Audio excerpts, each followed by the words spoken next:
Stanley feeds Bonnie, Clyde and their mother 4 times a day. The young sprout feathers at around 18 days. By 28 days they can feed themselves. They are fully feathered by 38 days and can fly a week later. In some cases, juvenile fledglings may be fed by their parents until they are approximately 70 days old.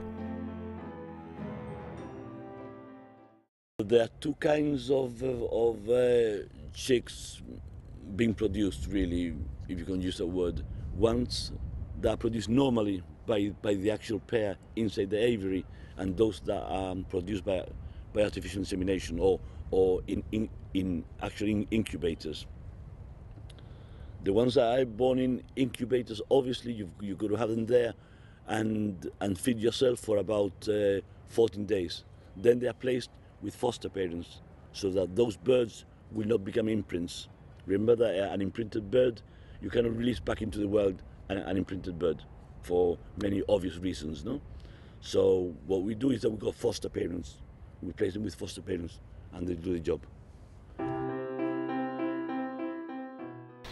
The list of birds that have been observed in Gibraltar is extremely extensive. Well over 300 species, actually. The reason for this is simple and obvious. Gibraltar is a migratory hotspot, and lots of species are observed from Gibraltar, even those that won't necessarily find their preferred habitats in Gibraltar. So many water birds, species of ducks, waders and so forth are not perhaps regularly recorded in Gibraltar, but they are recorded occasionally, as you would expect from a place where bird migration is observed. But as I mentioned earlier, Gibraltar is especially famous for its migration of raptors, of birds of prey. But it's less well known and equally important as a site at which a lot of smaller insectivorous birds, songbirds as they're popularly known, migrate past and very often rest in Gibraltar and feed and so forth before moving on. Coco is, as you would expect from any mother, extremely defensive of her young, and Stanley is the only human allowed near them. When kept in captivity, birds of prey have a tendency to bond with one human. In the eyes of Coco, Stanley has raised her and is her mate. She has bonded with him. After 14 days, Bonnie and Clyde are large enough to be ringed.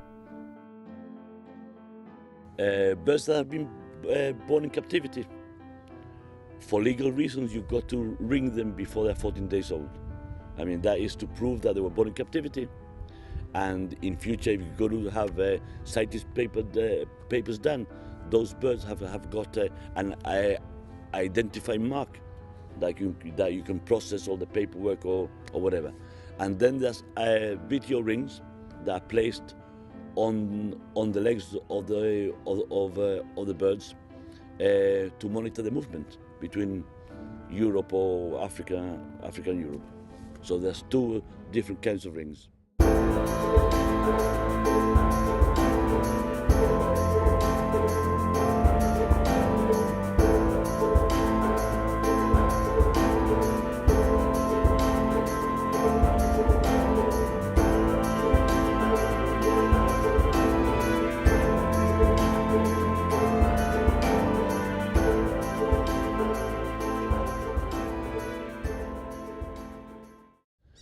Well, the start of the day begins probably at around 8 o'clock.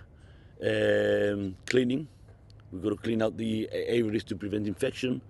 Then there is tending to injured raptors that might need veterinary assistance or medicines or such like. Then we obviously will fly and train the birds that we're going to release. If also we have trained and released some of the birds, we'll go and monitor them to see that they're doing well in the wild. It depends really on the season. I mean, when migration times, there's more work done on migratory birds. Breeding season, we concentrate more on the breeding season and the hatching of eggs and such forth. So really, it depends on the actual season. The English name goshawk derives from the Anglo-Saxon for goosehawk. The scientific name Accipiter gentilis was given during the Middle Ages, when only noblemen were allowed to fly them. Accipiter is Latin for hawk, and gentilis comes from the Old French gentil, meaning noble. Over the next few weeks, Bonnie and Clyde gain in size and strength rapidly.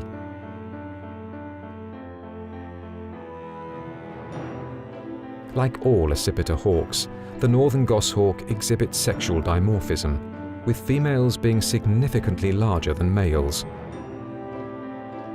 Within 45 days, Bonnie and Clyde will be soaring above Gibraltar with their mother,